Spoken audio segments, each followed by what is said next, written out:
అందరికీ నమస్కారం. కలియుగ ప్రత్యక్ష దైవం శ్రీ వెంకటేశ్వర స్వామి వారి దివ్యామృతమైనటువంటి శ్రీవారి లడ్డూ ప్రసాదం. ఆ లడ్డూ ప్రసాదంలో వాడుతున్నటువంటి నెయ్యి గురించి ఈ సోషల్ మీడియాలో కావచ్చు, అటు పత్రికల్లో కావచ్చు, నేషనల్ మీడియాలో కావచ్చు జరుగుతున్నటువంటి రచ్చ అంతా ఇంత కాదు. ఇదంతా చూస్తుంటే నాకు చాలా బాధ అనిపించింది. నాకు తెలిసిన వాస్తవాలని ఒక హిందువుగా ఈ దేశంలో ఉన్నటువంటి కొన్ని వందల కోట్ల మంది హిందువులకు తెలియపరచాలన్న ఒక ఉద్దేశంతో ఈ వీడియో చేయటం జరిగింది.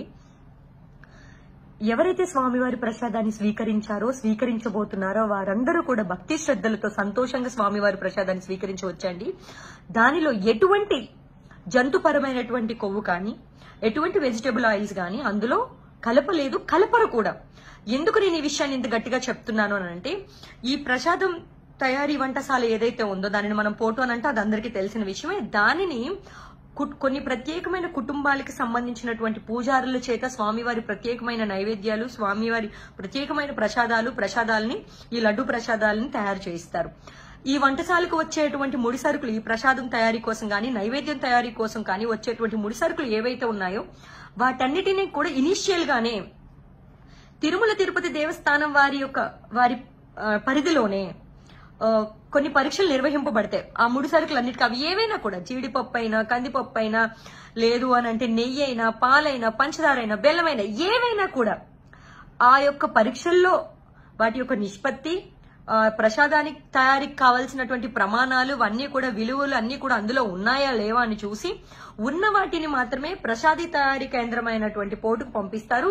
మిగతా వాటిని రిజెక్ట్ చేసి పంపించేస్తారు. ఆ యొక్క నివేదికను బట్టి, వాటి యొక్క ఫలిత నివేదికను బట్టి. ఆ ఫలితాల్లో ఒక నెయ్యి ట్యాంకర్ యొక్క ఫలితాలే ఈ రోజు మనకి సోషల్ మీడియాలోని చక్కర్లు కొడుతున్నాయి. ఆ ట్యాంకర్ ని వెనక్కి పంపించేశారు. అటువంటివి ఎప్పుడు కూడా శ్రీవారి ప్రసాదాల్లో వాడరు. ఇంతకు ముందు వాడలేదు, ఇక పైన కూడా వాడబోరు. నేను ఎందుకు ఇంత నొక్కి వక్కాలించి చెప్తున్నాను అని అంటే, ఏ ప్రభుత్వం అధికారంలో ఉన్నా, ఏ పార్టీ వారు అధికారంలో ఉన్నా చాలా చిత్తశుద్ధితో ఉంటారండి.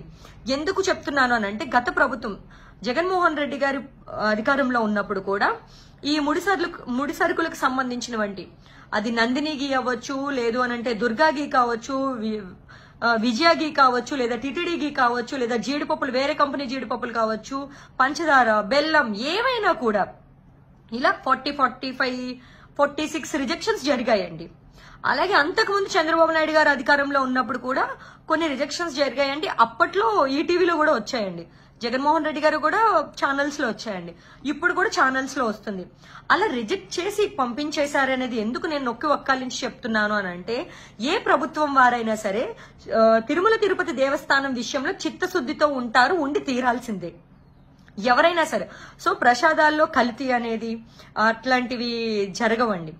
అయితే ఇక్కడ నేను ఈ వీడియో ద్వారా వేడుకునేది ఇంకొకటి ఏంటంటే, తిరుమల తిరుపతి దేవస్థానంలో కొన్ని వేల మంది, లక్షల మంది చెప్పొచ్చేమో, ప్రత్యక్షంగాను పరోక్షంగాను ఉపాధి పొందుతున్నారు. అలాగే కొన్ని వందల వేల మంది పురోహితులు, పూజారులు ఉన్నారు. అలాగే మన తిరుపతి అనేది ఎంతో ప్రతిష్టాత్మకమైనది, ఎంతో ప్రత్యేకమైనది, ఎంతో ఆధ్యాత్మికమైనది. దేశంలో ఉన్న హిందువులు తన జీవిత కాలంలో ఒక్కసారైనా స్వామివారి దర్శనం చేసుకోవాలని అనుకుంటారు. మరి ముఖ్యంగా మన ఇరు తెలుగు రాష్ట్రాల్లో ఉన్నవారు వారి యొక్క ప్రతి సంవత్సరం స్వామివారి దర్శనం చేసుకోవాలి అని అనుకుంటారు, వారు ఎక్కడున్నా కూడా.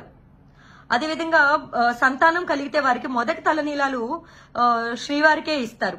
ఇంతటి ప్రత్యేకమైనటువంటి, ఇంత ప్రతిష్టాత్మకమైనటువంటి దానికి భంగం కలుగుతుంది.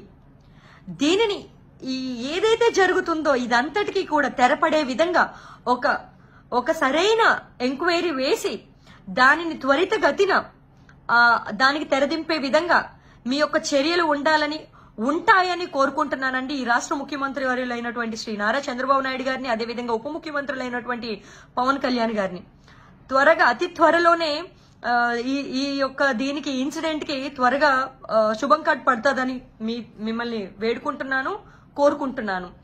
ధర్మో రక్షిత రక్షిత. ఓం నమో వెంకటేశాయ.